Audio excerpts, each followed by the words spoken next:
Typhoon season has a question. And yes, he capitalized foo.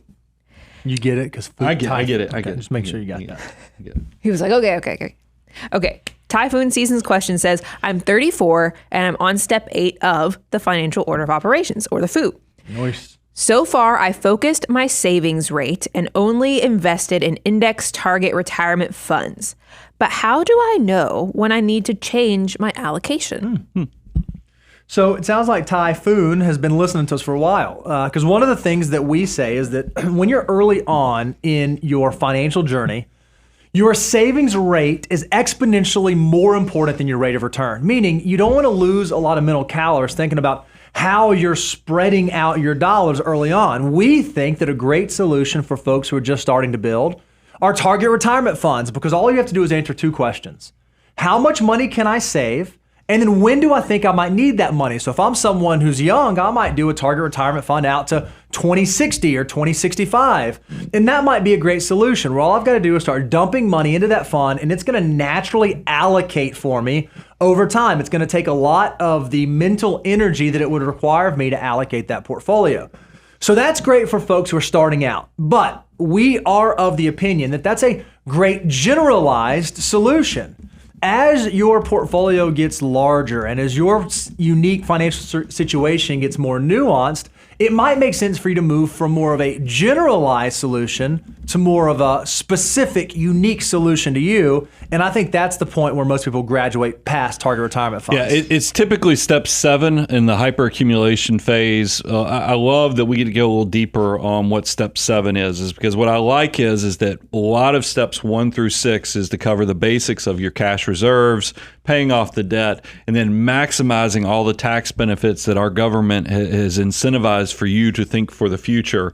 But when you get to step 7, now you're saying, hey, how am I actually going to use this money? And you might find out if you're leaving the workforce early or you want to have access and buy your time even sooner, that you're going to need more money in after-tax accounts.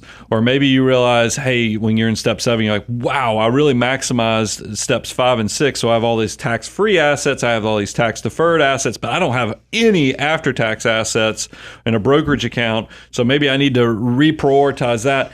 It's very common, though, when you start thinking about those 3 buckets, the after-tax, the tax-free, and the tax-deferred, you're going to start looking at these accounts, and then you're going to say, wait a minute, now I can see why tax location for my different account structures as well as what I hold in each of those account structures matters. Because in the beginning, you know, it's exactly what Bo said. Your savings rate is so much more important than what you're even choosing to invest in. But you will get to this critical mass or this bowling point where the assets are now big enough that you're going to say, well, I have close to 7 figures in retirement accounts, because that is, in your 40s, that is the account that typically crosses into 7-figure status for most millionaires, is those 401ks, the 403bs. And you're going to say, you know what I ought to do? Let's hold my conservative stuff in that, because bonds already pay ordinary income taxes. Let's take advantage of it. But you know what? I know that I want my Roth assets. Let's stick it to the government legally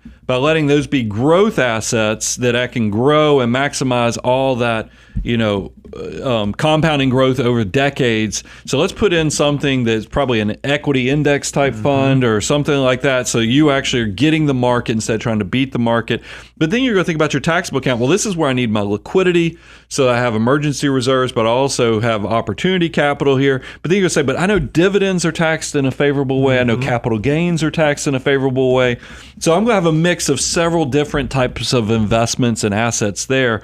This is the way you will realize, hey, yeah, it's time to go beyond what I was doing with index target retirement funds. You've graduated beyond it. And this is also when I think, remember how I say that complexity finds you? Success creates complexity. It's an example of that. This is a perfect example of that. So see if you can self-assess and figure out what you need to do. But if you can't, there's nothing wrong once you graduate from the do-it-yourself side to actually bringing in professional help to help you maximize, because you've only had one retirement or planning for one retirement.